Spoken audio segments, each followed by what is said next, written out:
One of my favorite little anecdotes of all time is about General Douglas MacArthur, Supreme U.S. Commander, forces, blah, blah, blah, American hero, leader, all these things. He arrives at a base, gets off a plane, and the first order of business, he has a full docket of business, but the first order of business is to review the troops. And he's walking down the line of soldiers, and he stops in front of a private. So here you've got the highest ranking officer looking in the face of the lowest ranking. And he says to that private, and this is a true story, "Private, button that button." And so the private, shaking, nervous, reaches out and buttons the breast pocket button of General Douglas MacArthur's uniform. MacArthur got on his plane, turned around, and left. Whose shit are you calling out when you possess the same shit? Who are you putting down? Who are you demonizing? Who are you calling the problem when you possess the same fucking problem? I was talking with a very old friend today, and I have no idea how we got on the subject, but she was telling me that when she was growing up, her father always said to you, "Sweetheart, you are beautiful. You're a beautiful woman, and you're very smart." And he said, and I'm always going to tell you that, and he said, "You want to know why I'm going to tell you that? So that when the first guy comes along who tells you that you're beautiful, it won't be some new shock to your system and be the first time you've ever heard it." Think about that. By you withholding compliments about your child's inner beauty, their decision-making, their strength, their physical beauty, their creativity, their intellect, by you withholding compliments, you're essentially creating a vulnerability in your child, a susceptibility that when they do hear those words for the first time, they will innately feel like, holy shit, this is the greatest thing ever, and they will innately want to hold on to that person and not let go. And that creates a vulnerability, because if I don't want to let go of something because this is the first time I've ever had it, and oh my God, what if I never get it again?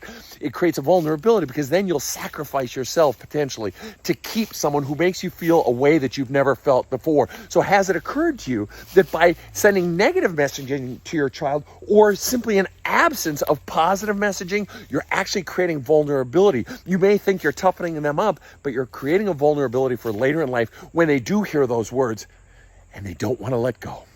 So have you thought about your programming your child? And I don't mean that like a fucking computer. I just mean, what are the messages you're sending? And has it occurred to you that it behooves your child long term for you to be instilling them with a sense of positivity and feeling good about who the fuck they really are? Have a kick-ass day. Were you taught, or maybe even pushed by your parent or parents, to compete with the sibling?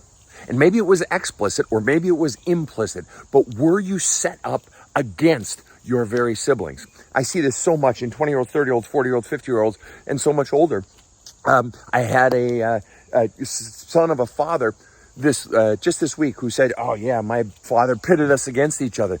Was always saying, oh, he's better. And now in adulthood, Sven, we fucking hate each other, my siblings and I. Our old man has passed years ago. We fucking hate each other. Can't stand to be around each other." The parents set it up by pitting the kids against each other. I had a woman this week who told me that her mother, when she was young, said to her sister, Susie, "Yeah, Susie, you're the pretty one." And she said to my client, "And Jenny, you're the smart one." In other words, Jenny grew up believing she wasn't pretty, and Susie grew up believing she wasn't smart. Pitted them against each other. To this day, they don't get along. What were you taught, and how is it ruining your life now? Have a kick-ass day. Test your lover. You push them, challenge them, start fights, push them away, go silent, play all sorts of little fucking games, because you're trying to discern whether or not they really love you, right? You do that shit, don't you? You're trying to discern whether or not they're going to stay. You're trying to discern whether or not it's safe for me. You do it, don't you? Do you understand the profound adverse effect that is going to have on the relationship that you are trying to start? See, you think that if I can determine that it's safe, then I can sort of open up and have a relationship with this person. However, the problem that's driving this testing isn't that you've been hurt in past relationships. You think that's what it is, but it's not. It goes way back to your childhood, where you were taught that you suck, where you were imbued with a strong sense of self-loathing. And that is what you're afraid to reveal, how much you really hate yourself. You're afraid to reveal your real self because you don't like who you really are. And so you're trying to fucking test and test and test. So that it might be a little bit safe to show a little bit of yourself, but you won't show a little bit of yourself. Because what you're going to do is you're going to test this person, find out if the relationship works, and then you're going to have the relationship. But you're never, if you haven't done the work of your past shit, you're not going to do it while you're in the relationship. You've got what you want. You have the relationship, but the problem still exists. And that problem only gets worse inside the relationship. You think everything's going to be fine. No, it's not. You're creating a power imbalance. Do you realize that? By keeping power over someone and manipulating them and keeping them under your control, if they're under your control, basically always wanting you and always enduring more and more, then it's safe for you. Then your own anxieties can go down because everything out here is under control.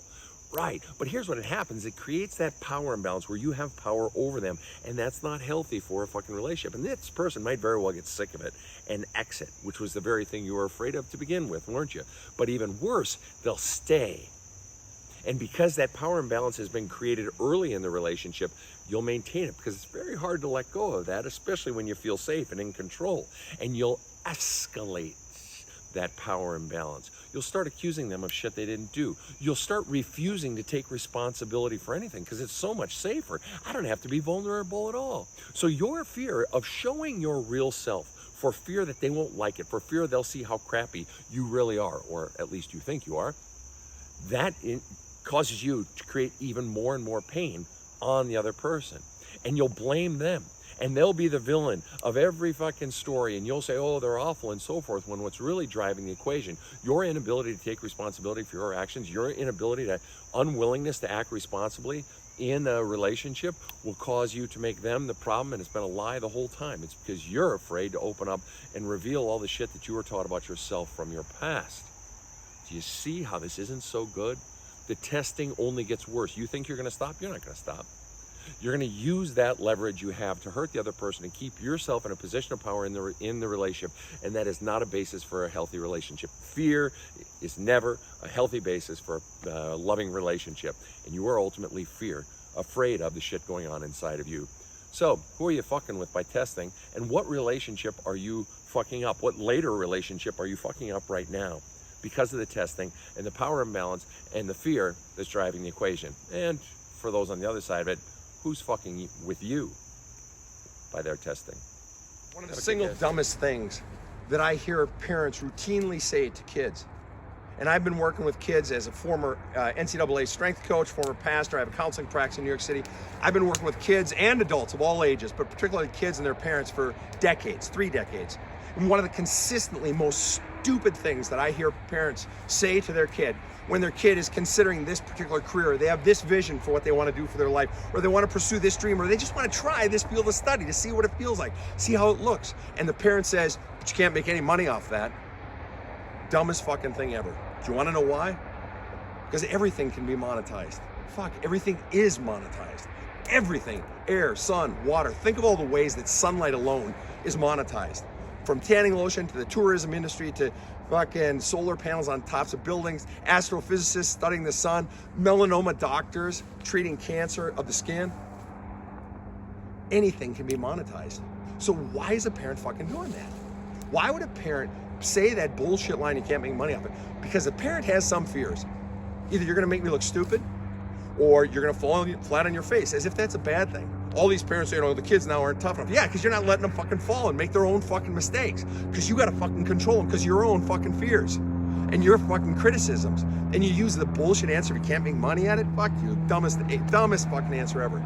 And the truth is this, when it comes to money, making money is always boiled down to 3 things: hustle, smarts, and hard work. You're gonna hustle more at something you love. You are gonna wanna learn more and get smarter about something you love and are passionate about. You are naturally going to work harder and work through the hard times if it's what you love. So maybe you should be encouraging your kid to try the things they love, even if they don't have all the answers in the beginning. My 93-year-old mother always counseled people and always told us kids, sometimes you got to walk through this door, not because you're supposed to be in that room, but because there's another door at the other end of the room that leads down a stairway into an ante-room. And that's where you're supposed to be for a bit. And then it's going to lead to an elevator up to the roof. And there's a little building off to the side of the roof. And you got to enter that door because that's where you're going to spend the next 15 fucking years. But you'll never know unless you walk through this door. Your kid may not have all the answers, but give them the encouragement to pursue the passion that is next, trusting that they will naturally find what they love. But if you keep telling them they won't make money at it, they'll forever question their own decisions. And you're doing it because of your fears. fear of them making you look bad, fear of them, whatever. So you're putting your fears onto someone else and fucking up their fucking life. So at what point do you stop fucking doing that? Or if you're the kid, at what point do you stop letting anyone do that to you? Have a kick. Every single one of my clients at some time or another gets taught by me about what I call the fuck it point. It's the point where the pain of this career path or this particular job or this relationship or this situation gets so fucking bad that you finally have the courage to do something you never had the courage to do before. It's where the pain has gotten so fucking bad that all of a sudden, I don't even care what people are going to think. I don't even care about the repercussions. I have to do this for me. See, pain is a powerful fucking motivator. It gives us courage past the fuck it point. If you still have to think about or you're not sure about whether you should do something, you're not at the fuck it point yet. But you'll get there because this shit doesn't magically heal itself. I always tell my clients, change will not occur until the pain gets bad enough. And once it does, you cross over a threshold that you never even knew existed. It gives you courage and strength to do things that were unthinkable in the past. So what is it for you? Have a kick-ass day.